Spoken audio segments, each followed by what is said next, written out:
Welcome to heaven. Both of you have been faithful servants of the Lord. I will be showing you to your eternal dwellings.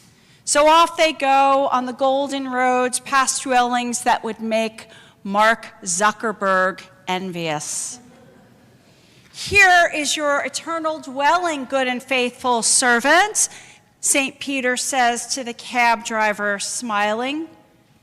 The cabbie can hardly believe his good fortune because Windsor Castle would be a cabin by comparison to his heavenly place.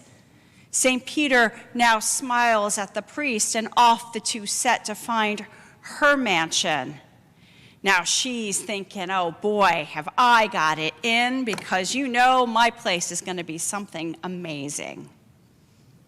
And on they walk, past mansions, then large houses, and then finally they stop at a little tiny shack of a place. Yes, a shack. And St. Peter stops and once again says, here is your eternal dwelling place, good and faithful servant. Now wait 1 minute, she protests.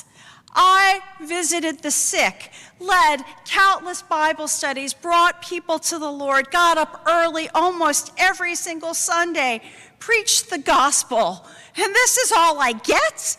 How is this fair?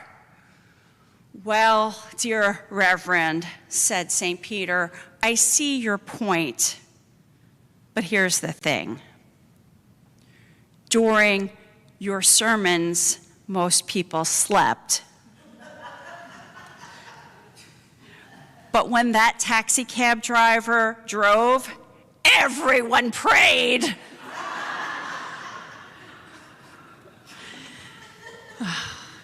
Now, note to self, maybe I need to take up some Uber driving at the airport because I always get confused there and my driving is dodgy and my language is salty and I might win more souls to Christ there than here, perhaps.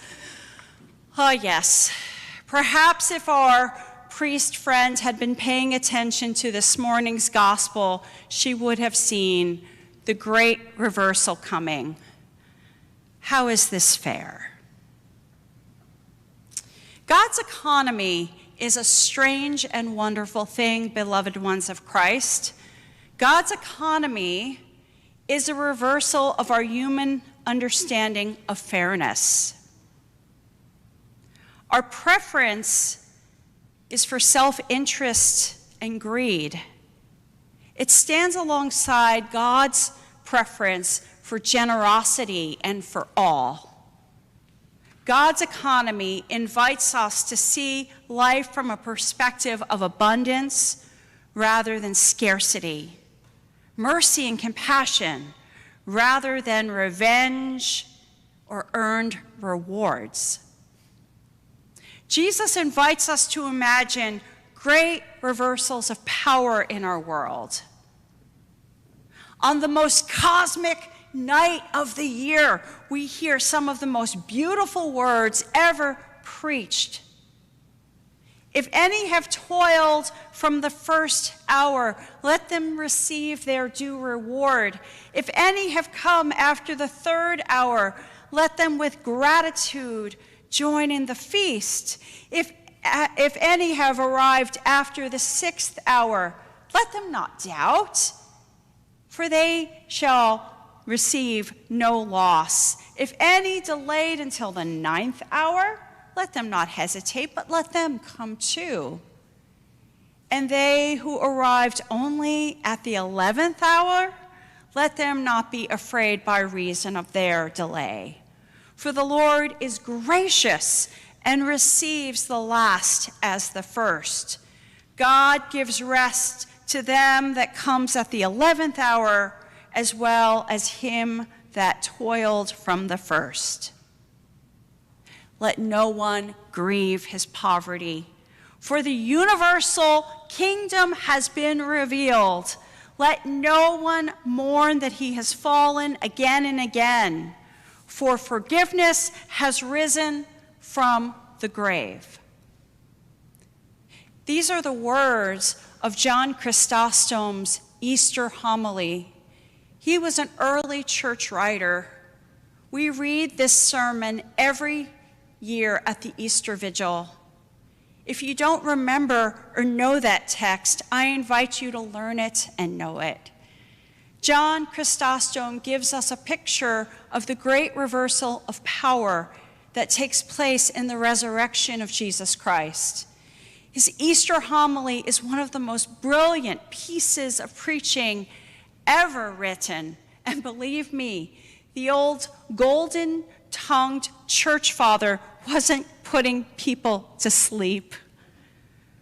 We are invited by Jesus today to imagine great reversals of power in our world. But we can't stop there, for imagination doesn't feed hungry bellies. Imagination doesn't mend loneliness. Imagination can't curb greed, consumerism, or fear. From our spiritual imagination, we are then called by God to do the work we are given to do. We are called to enact that great reversal within our lives with the power we have been given by God.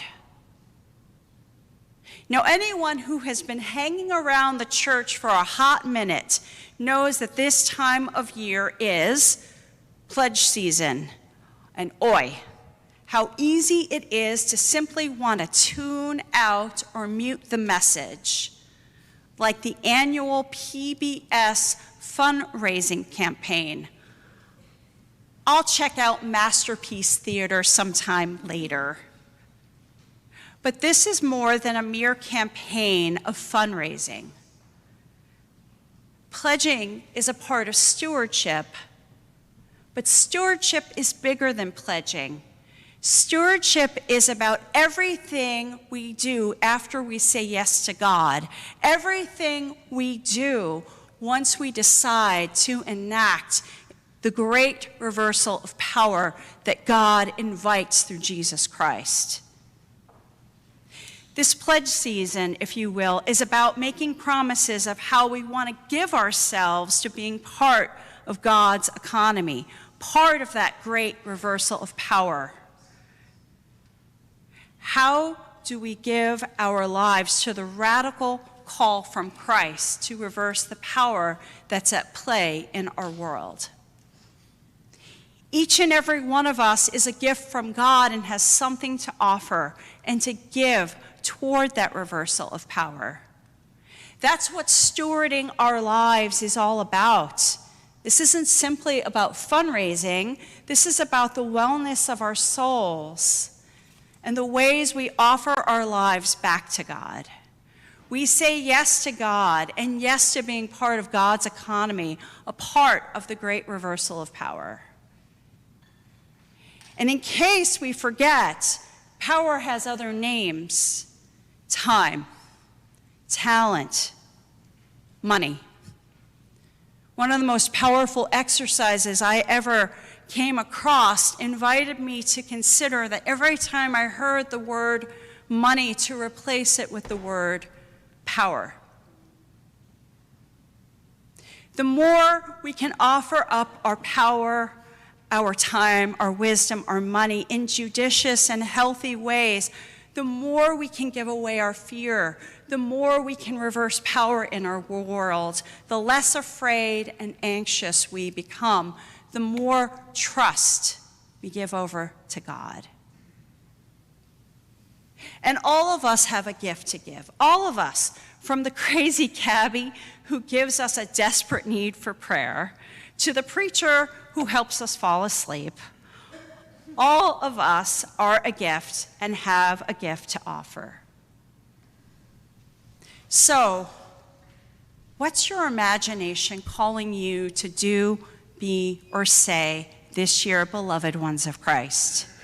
How will we, with our lives, with our power of time, our power of talent given to us, and our power of money, choose to reverse the power of the world to bring about God's economy?